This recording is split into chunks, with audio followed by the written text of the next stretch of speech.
Votre confiance et fidélité à la chaîne mère, il est 7 heures à Bamako, la même heure à Conakry.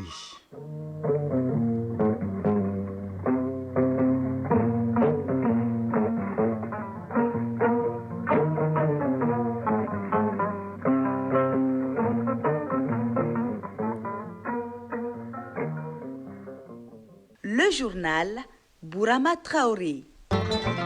Mesdames et messieurs, bonjour et bienvenue dans cette édition, la première de Mali Actualité, les titres. 3 nouveaux ambassadeurs déposent leurs valises au Mali avec une volonté commune, donner du poids aux relations bilatérales entre leurs pays respectifs et le Mali. Ils ont présenté hier à Koulouba leurs lettres de créance au président de la transition. Le Mali aura bientôt un référentiel sur le financement des inventions et innovations potentielles. Le document est en débat pour validation. Au finish, créer un cadre de concertation entre les inventeurs, innovateurs et partenaires techniques et financiers. En Guinée, le colonel Claude Pivier est décédé en prison. C'est le parquet général qui l'annonce. L'ancien bras droit du capitaine Moussa Dadis Camara avait été condamné à la perpétuité après le massacre du 28 septembre 2009 dans le stade de Conakry. L'Afrique du Sud dénonce l'opération militaire des États-Unis au Venezuela qu'elle juge illégale et réclame la libération immédiate de Nicolas Maduro et son épouse. Au même moment, le parquet vénézuélien demande à la justice américaine de reconnaître son incompétence pour juger Nicolas Maduro. Les États-Unis étendent leur politique de restriction d'obtention du visa à 5 autres pays africains. Les détenteurs de passeports doivent notamment s'acquitter d'une caution de 5 000 à 15 000 $. Le Burkina Faso s'arrête en 8e de finale de la CAN Maroc 2025. Il a été battu hier par la Côte d'Ivoire 3-0. Le tableau des quarts de finale est désormais au complet. C'est tout pour les titres. Le Mali déroule le tapis rouge pour 3 nouveaux ambassadeurs. Ils viennent d'Iran, des Pays-Bas et de la Chine. Ces diplomates ont présenté hier les lettres de créance au président de la transition. Tous s'engagent à travailler pour consolider les relations bilatérales entre le Mali et leurs pays respectifs. Sira Batili est à Koulouba pour Mali Actualité. Les honneurs du Mali à 3 nouveaux ambassadeurs, une empreinte de diplomatie qui notifie officiellement leur prise de fonction. La République d'Iran, les Pays-Bas et la République populaire de Chine renouvellent ainsi leur coopération avec le Mali, une dynamique de continuité dans une logique de poursuite du programme de développement déjà en cours d'exécution et ce en vue. Le premier à franchir le seuil du palais présidentiel de Koulouba ce mardi est le nouvel envoyé de la République islamique d'Iran au Mali. Mahmoud Kani Joabad, ambassadeur extraordinaire et plénipotentiaire avec résidence à Bamako, est un rouillé de la politique extérieure spécialiste de surcroît avec en poche un doctorat en relations internationales. À 61 ans, Mahmoud Kani prend les rênes de la représentation diplomatique iranienne ici au Mali. Depuis 2023 jusqu'à sa nomination, il était directeur du Centre du mouvement des non-alignés pour les droits de l'homme et la diversité culturelle. Le diplomate iranien a également servi en Autriche, en Russie, au Royaume-Uni et en Chine en tant qu'ambassadeur de la République islamique d'Iran dans ces pays. Cet économiste de formation à la base est aussi écrivain. 4 publications sont à son actif. Il a déjà posé sa plume sur un sujet sensible dans son pays, les opportunités et les limites de la présidence iranienne face au mouvement des non-alignés. L'écrivain mettra sûrement ses atouts diplomatiques au service du renforcement des liens de coopération Mali-Iran, coopération axée sur l'aide au développement avec les différents programmes d'assistance dans différentes localités du Mali. Dans le cadre de la lutte contre le terrorisme, les 2 pays envisagent des échanges entre experts militaires pour une mise en œuvre de programmes spécifiques d'appui au Mali. Des aspects approfondis avec le président de la transition, le général d'armée Assimi Goïta, le temps d'une audience après présentation des lettres de créance.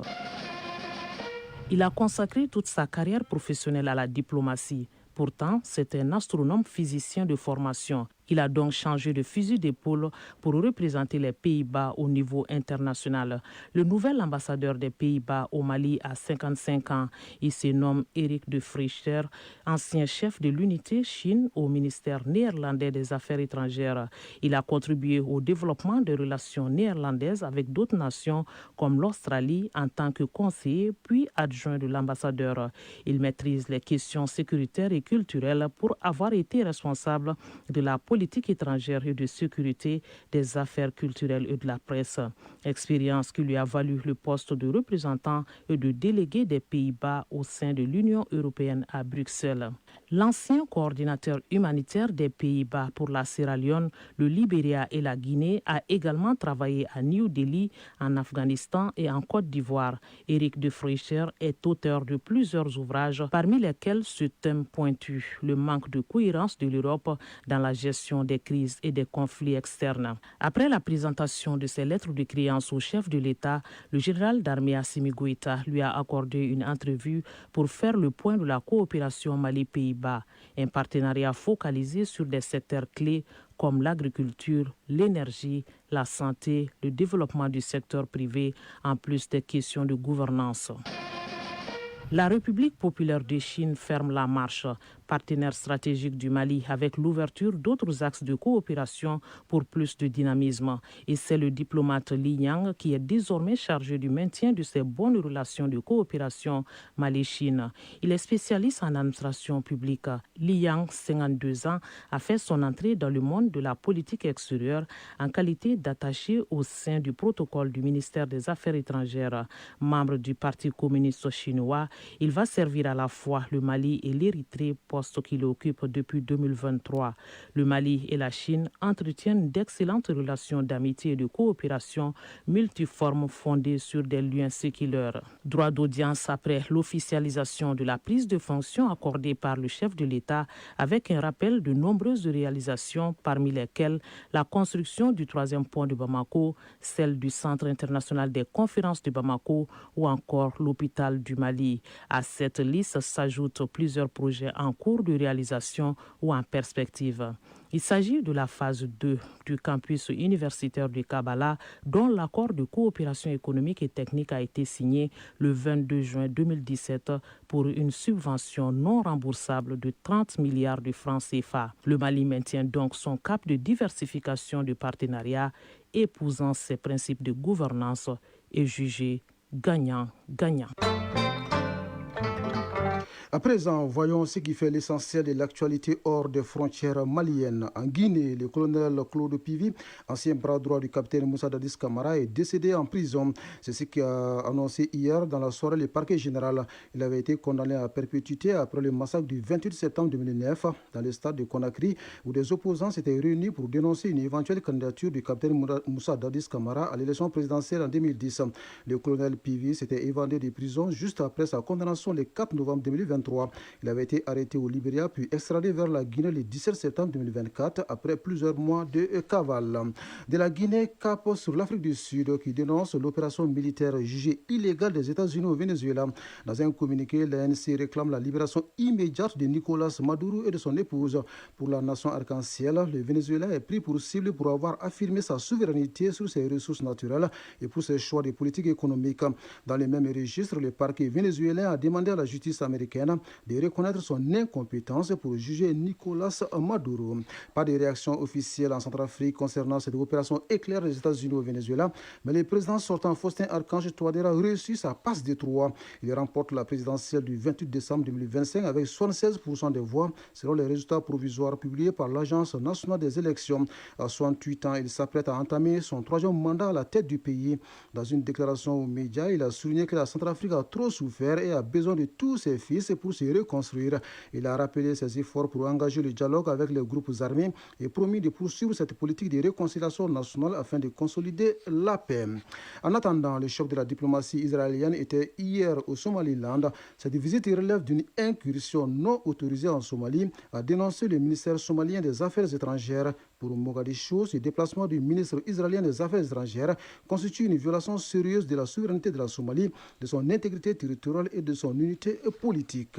Autre déplacement, celui du président de la République démocratique du Congo à Luanda, dans la capitale angolaise. Félix Tshisekedi a échangé avec son homologue João Lourenço, président de l'Union africaine, sur la situation dans l'est de la RDC, principalement dans les provinces du Nord Kivu et du Sud Kivu. Selon le président Tshisekedi, João Lourenço lui a soumis des propositions proposition qu'il juge très intéressante dans la recherche d'une solution politique pacifique au conflit. Toutefois, le chef de l'État congolais a souligné que la situation sur le terrain restait celle d'une guerre qui a été imposée à son pays.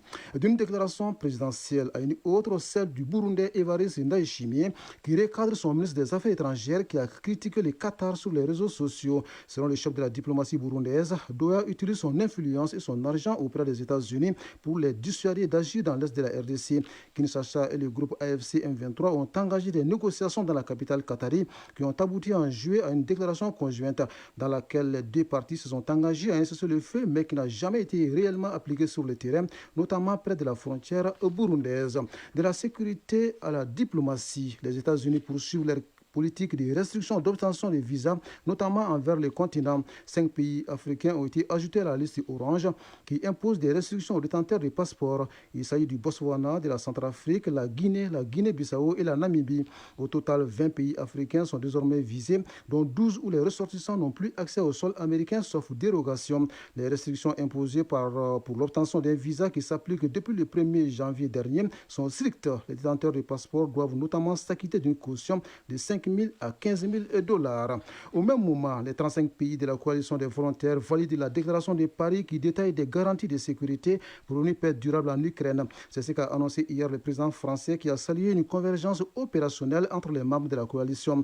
Emmanuel Macron évoque que plusieurs milliers de soldats français pourront être déployés en Ukraine pour maintenir la paix après un cessez-le-feu. Les troupes allemandes pourraient également participer à la force multinationale une fois que le cessez-le-feu conclu avec la Russie a déclaré le chancelier allemand Friedrich Merz.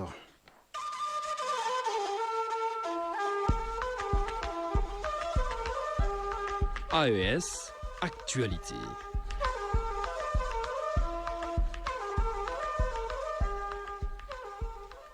Dans l'actu de l'AES, première escale, le Burkina Faso qui affine sa stratégie de développement pour les 5 prochaines années. C'est dans cette dynamique que le plan national de développement 2026-2030 vient d'être validé. Un référentiel qui va mobiliser 36 000 milliards de francs CFA. D'autres détails dans ce compte rendu de Awa Ouedraogo de la radio du Burkina. Le PND, Plan national de développement 2026-2030, s'inscrit dans la vision de la révolution progressiste populaire avec pour fil conducteur la poursuite de la refondation de l'État.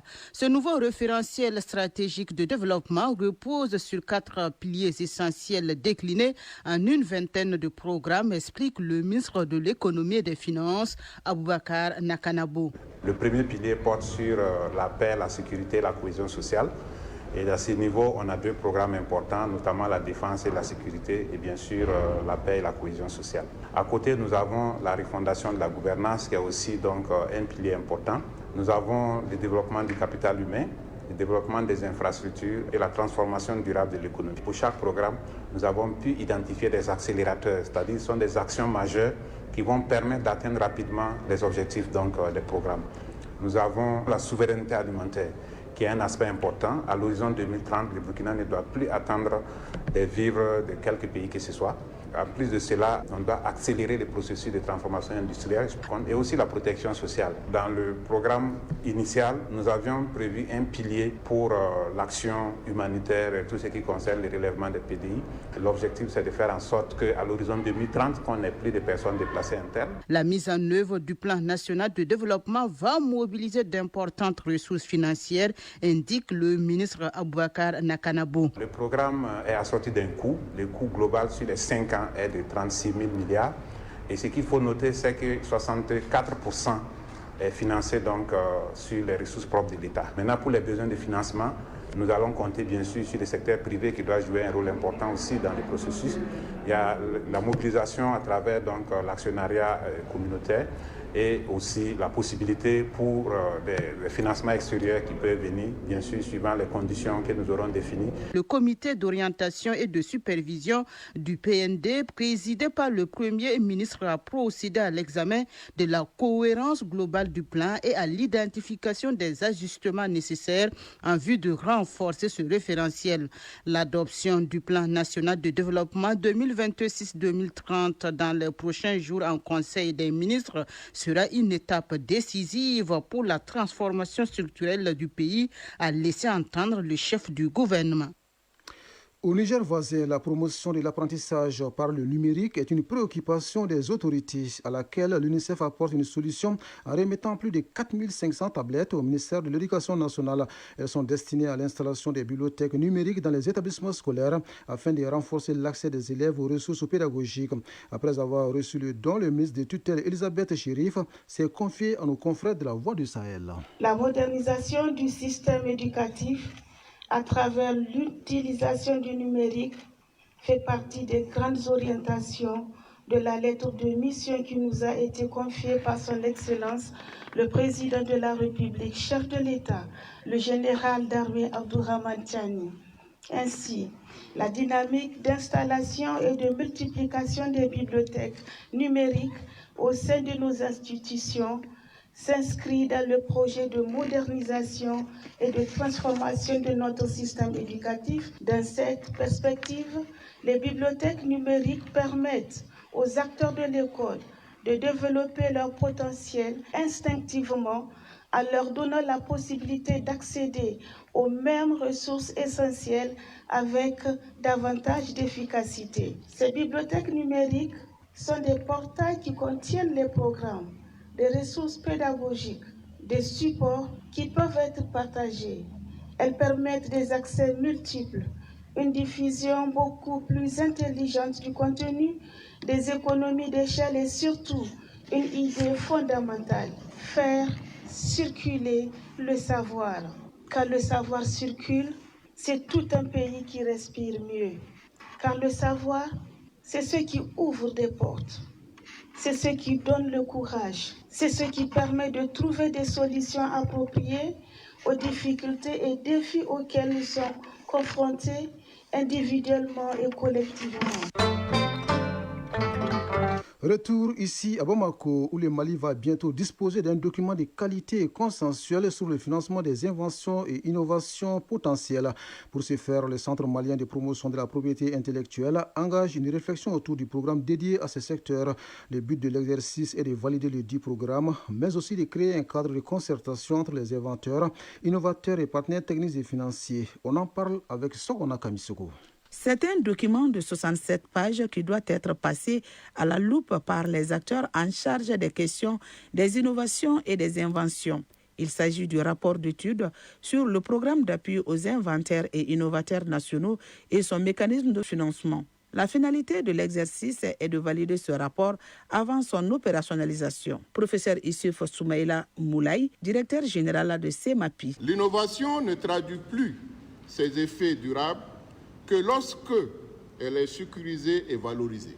À cet égard, le Centre malien de promotion de la propriété industrielle joue un rôle central en protégeant les inventions et innovations. Le CEMAPI transforme la créativité en un actif économique stratégique. L'opérationnalisation doit permettre de relever les défis tels que la faiblesse des capacités techniques et entrepreneuriales des inventaires et innovateurs locaux, la faible maturation des projets portés et la faiblesse des capacités technologiques, entre autres. Moussa Alassane Diallo, ministre de l'Industrie et du Commerce. Le ministère de l'Industrie et du Commerce, à travers le Centre malien de promotion de la propriété industrielle, souhaite créer les conditions pour la mise en place d'un écosystème national d'innovation capable de transformer le potentiel de propriété industrielle existant des actifs tangibles et commercialisables. Il s'agira pour ce faire de soutenir les inventions et innovations locales développées par les inventeurs et innovateurs à travers un mécanisme de mobilisation de l'État et du secteur privé, des partenaires techniques et financiers, des bailleurs de fonds autour de la mise en œuvre du programme d'appui aux fonds inventeurs et innovateurs nationaux. Une fois validé le rapport d'étude sur le programme d'appui aux inventaires et innovateurs nationaux et son mécanisme de financement sera mis en œuvre sur une période de 5 ans. Pour la réussite de cette phase, le ministère de tutelle sera un acteur de premier plan. Cette nouvelle sportive, avant de passer à la chronique de l'environnement, CAN Maroc 2025, le tableau des quarts de finale est désormais au complet. Le dernier match des huitièmes de finale a opposé hier soir la Côte d'Ivoire au Burkina Faso. Les Ivoiriens se sont imposés face aux Étalons par un score sans appel, 3-0. Mais avant, l'Algérie avait battu la RDC par 1-0 au terme des prolongations. Les quarts de finale débutent vendredi avec le choc au Mali-Sénégal, suivi du Maroc-Cameroun. Pour plus de détails, suivez juste après cette édition le journal de la CAN avec Ari Djoumatina. chronique de l'environnement.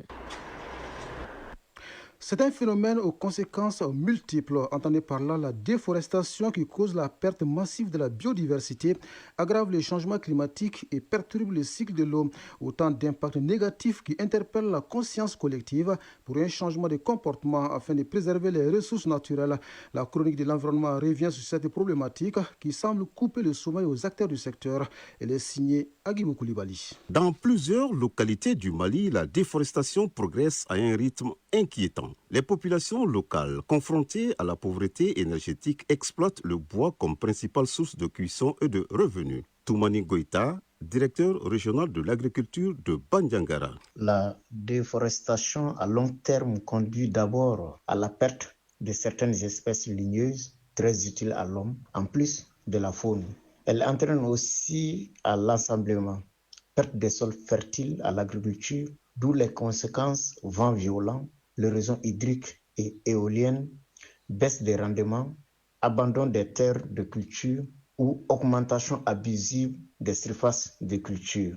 Colonel Lagabé Maïga, directeur régional des eaux et forêts de Bandiangara. La déforestation, vraiment, elle perturbe le climat local, en ce sens qu'elle augmente les températures. La déforestation réduit les précipitations, en ce sens qu'elle perturbe le cycle de l'eau. Selon l'OMS, 80% des populations des pays en développement, dont le nôtre, ont recours à la médecine traditionnelle à base de plantes forestières pour se soigner.